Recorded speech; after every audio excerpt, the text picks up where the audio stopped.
Bon, je me suis mis à l'hypnose dès mon tout jeune âge, à 7 ans. Mon grand-père m'avait initié à cette science en me donnant un livre sur la force du magnétisme, la puissance du subconscient.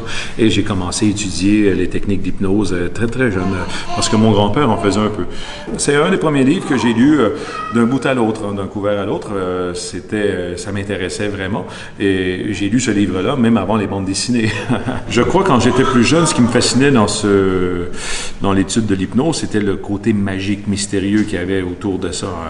Alors, quand tu as 7 ans et que tu apprends à maîtriser, par exemple, cette force, cette puissance qui t'aide à aider une personne à vivre l'expérience de l'hypnose, tu te sens puissant. Hein? Tu te dis, écoute, je vais pouvoir hypnotiser tout le monde. Mon professeur à l'école, je vais l'hypnotiser. Il va me donner des notes. J'aurai plus de devoirs à la maison.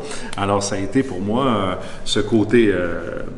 on pourrait dire magique qui m'intéressait à la base. Maintenant, avec le temps, c'est le côté de cette puissance qui nous habite en nous, qui m'interpelle jour après jour, et à chaque fois que je fais des shows, c'est de voir à quel point l'imaginaire peut nous faire de grandes choses, nous aider dans notre vie, améliorer notre santé. Ouais.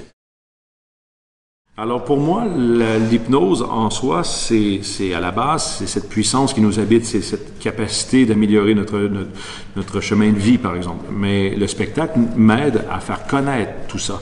Je crois que les deux vont s'aider l'un l'autre. L'hypnose de spectacle aide aux gens à comprendre que ça existe, et ensuite se renseignent au niveau thérapeutique. Et le niveau thérapeutique va nous aider à améliorer notre santé. Alors je pense que les deux vont ensemble. Ben, on va y croire quand nous allons le vivre, parce que sinon, c'est un peu difficile à croire. C'est vrai que c'est difficile à croire. Ou quand vous connaissez quelqu'un qui le vit, que vous connaissez très bien, en qui vous avez confiance, là, oui, vous allez pouvoir y croire un peu plus. Mais de savoir l'effet que ça fait, il faut le vivre. En soi, j'aime ce côté où les gens sont quand même sceptiques à la base, parce qu'ils ont envie de comprendre si ça marche ou pas. Et j'aime ça. Et la plupart des gens sur scène qui vivent l'expérience, c'est des gens à la base qui étaient sceptiques, qui se disent, écoute, moi, j'y croyais pas, et maintenant, je l'ai vécu, je deviens ton meilleur ambassadeur. Ils vont en parler partout.